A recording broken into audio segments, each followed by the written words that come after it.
Shalom, selamat pagi Ibu Bapa dan saudara-saudara, apa kabar? Semoga kita dalam keadaan baik. Dan bagi kita yang saat ini sedang mengalami sakit, menjalani isoman, tetaplah semangat, tetaplah bersuka cita, tetaplah menjaga hati kita supaya kita lebih tenang dalam menjalani hari-hari kita ke depan. Marilah kita berdoa. Ya Tuhan, kami mau belajar terus Tuhan untuk mengandalkan Engkau. Kami ingin disapa oleh kebenaran firman Tuhan, karena kami boleh melihat kebaikan Tuhan. Kami boleh melihat hati Sang Bapa yang mengasihi anak-anaknya, seperti Engkau mengasihi kami semua. Terpujilah Engkau ya Tuhan. Amin.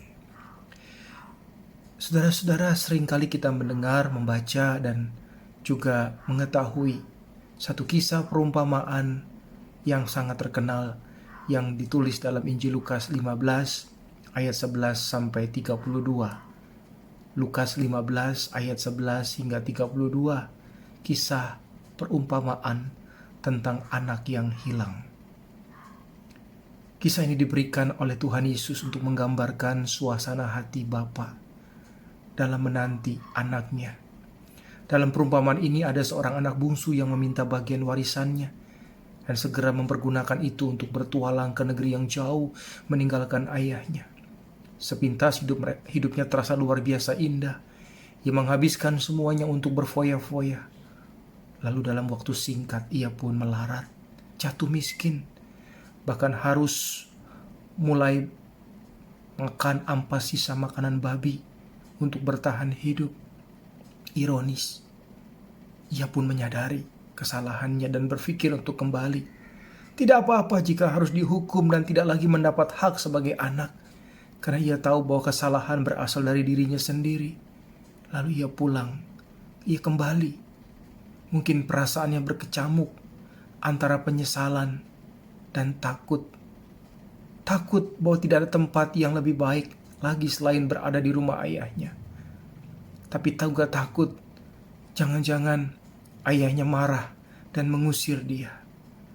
Dia merasa bahwa satu-satunya pilihan hanyalah rumahnya untuk kembali.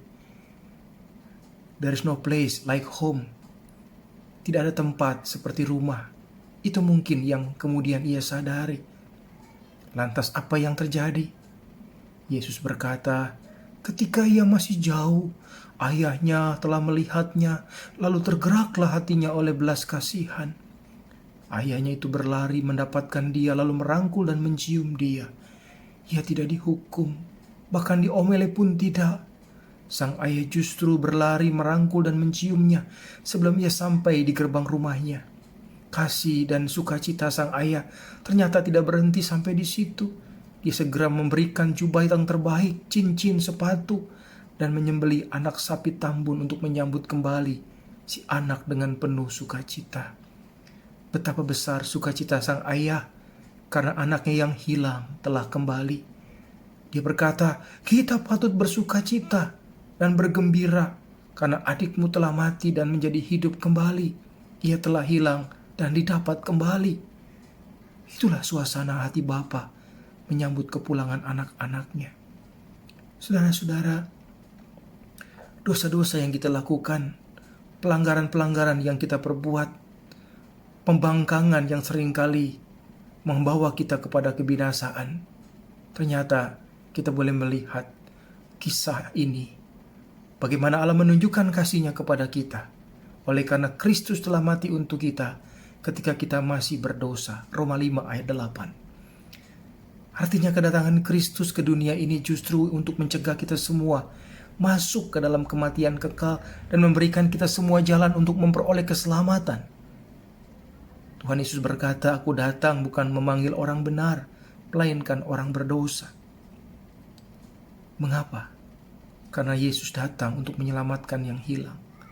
Keselamatan, itulah anugerah terbesar yang diberikan Tuhan buat manusia melalui Kristus.